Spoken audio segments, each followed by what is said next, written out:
Hello and welcome to ELA Explained. Today we will talk about the 5 key elements that comprise the plot of a literary work. But first, it is important to draw a distinction between two terms that are often used interchangeably in everyday speech: plot and story.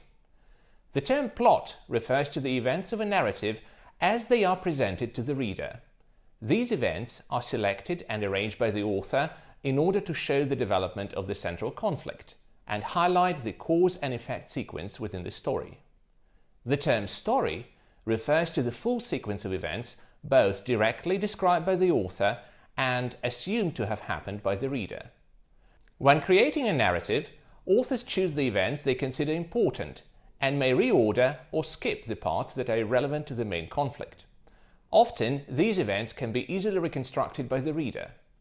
This full, reconstructed chronological sequence of events that exists in the reader's mind is the story, and the events as they are described by the author are the plot. When analyzing the plot of a narrative, we often use the following 5 terms: exposition or introduction, rising action, climax or turning point, falling action, and denouement or conclusion. These terms, as well as the graph known as Freytag's pyramid, are taken from the work Die Technik des Dramas by Gustav Freytag, a famous German novelist and playwright. In this work, Freytag offers the ideal organization of a play whereby all of its elements are logically structured, interconnected, and work together to create and resolve the central conflict.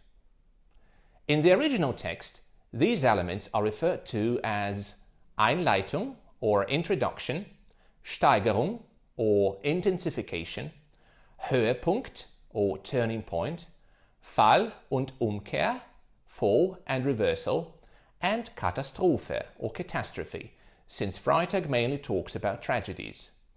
He also mentions 3 key moments: das erregende Moment or the inciting moment, das tragische Moment or the tragic moment, and das Moment der letzten Spannung, the moment of final suspense.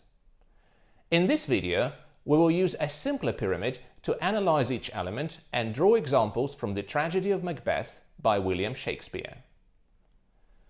The exposition sets the atmosphere and establishes the setting of a story, its time and place. It also introduces the main characters, their relations, and provides the necessary background for a conflict to develop. Due to its functions, exposition usually appears at the beginning of a literary work, but it's important to keep in mind that in books and in movies, parts of exposition can appear in the middle, as flashbacks, for example. In our case, the setting is 11th century Scotland during a war, which involves the rebellion against King Duncan.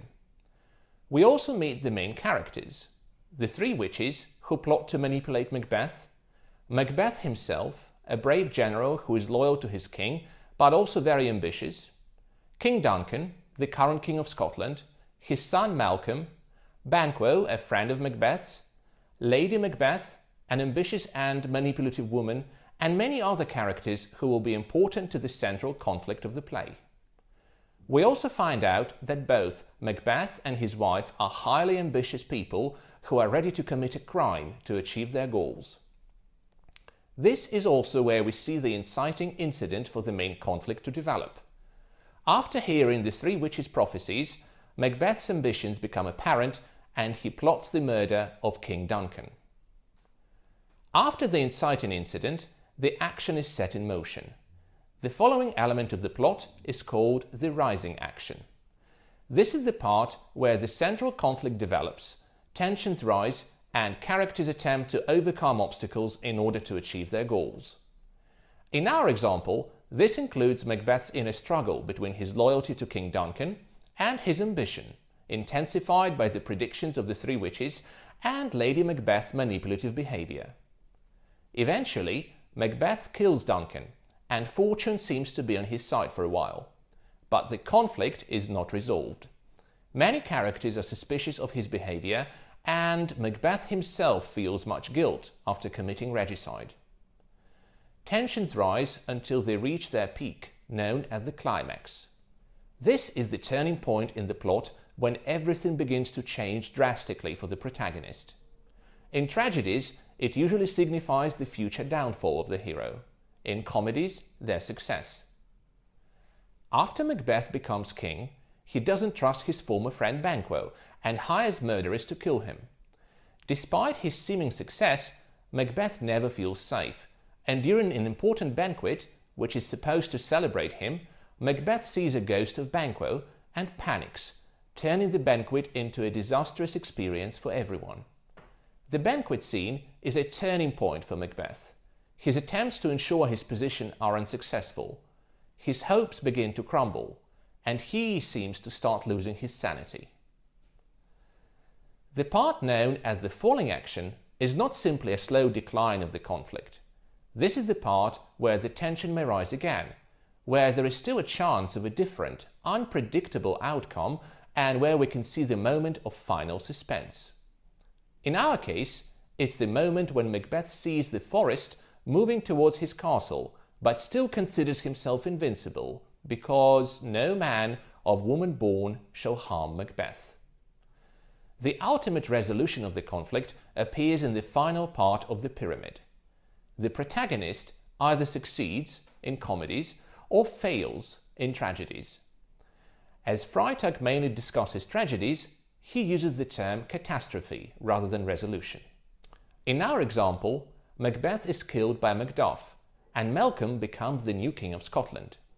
Macbeth's ambitions lead to his ultimate demise, and he and Lady Macbeth end up losing everything they had, including their lives.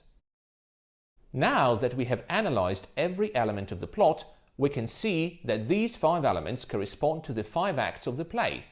Act 1 introduces the setting and the main characters. The central conflict intensifies in Act 2 until it reaches its climax in Act 3.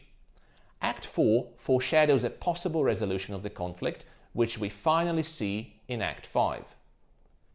In the example we have analyzed, the plot structure is linear or dramatic.